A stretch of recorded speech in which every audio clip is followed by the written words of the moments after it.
What attitudes or habits do you think in our culture today and our society really lead us to this unhappiness? Well, I think, first of all, I shouldn't say this, but commercialism in its raw form controls a lot of the media. Yeah. And what sells products, unfortunately, is 1 and 2.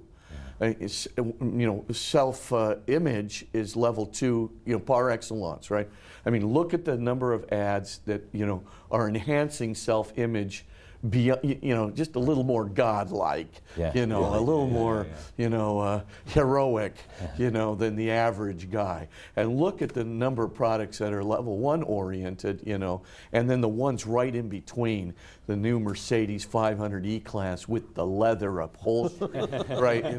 So I mean, essentially, what you've got there is such a trajectory, and now it's in the social media all over the place. Look at Facebook.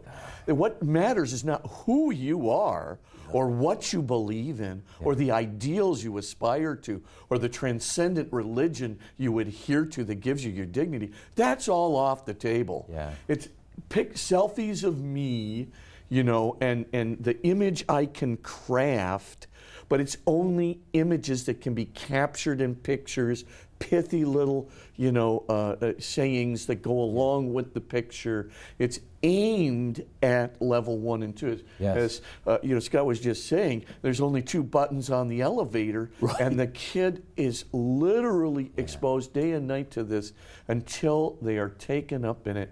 And when you get to college, it's still not too late, because you can start telling kids about the comparison game. They know jealousy, fear of failure, fear of loss of esteem, ego sensitivities. They know it all. And all you have to do is appeal to that and say, hey, do you want a ticket out of your own self-created hell? I'm going to give it to you. It's going to be contributive and transcendent happiness. And in the end, contributive happiness will never be enough, because you have these desires for ultimate, perfect truth, love, goodness, beauty, and home. And even God is within you, calling you to himself. Thou hast made us for thyself, said Augustine, and our hearts are restless until they rest in thee. Well, the point, of course, is you got to give them the full menu. Yeah. And the culture is out there to make sure we do not do that. Yeah. They do not want these kids to hear about 3 and 4. Yeah. It'll distract them no end from 1 and 2, which sells products. And moreover, as Aristotle said a long time ago, keep somebody on level 1 and 2.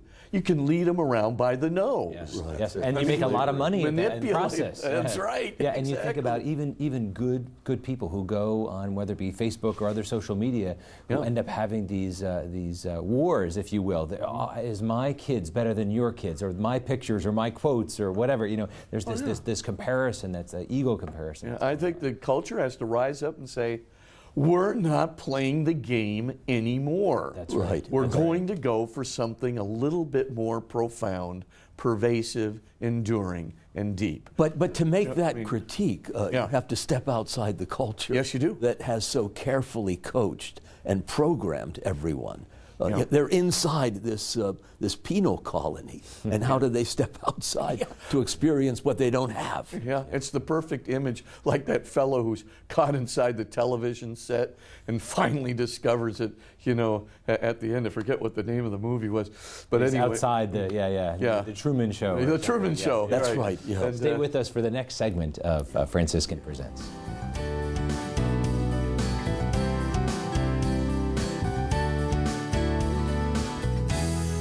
In today's society, we can get the impression that to be a person of value, you have to own things. Or there's a societal message that if you have nothing, you are nothing.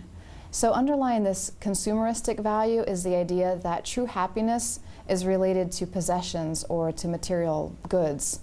So we have this idea perhaps that if we have a larger house, or if we have a more luxurious car, or if we have a larger shoe closet, we're going to be happier people. But interestingly, research actually suggests that people who are wealthy aren't any happier than those who have the means to take care of their basic needs, but who aren't excessively wealthy.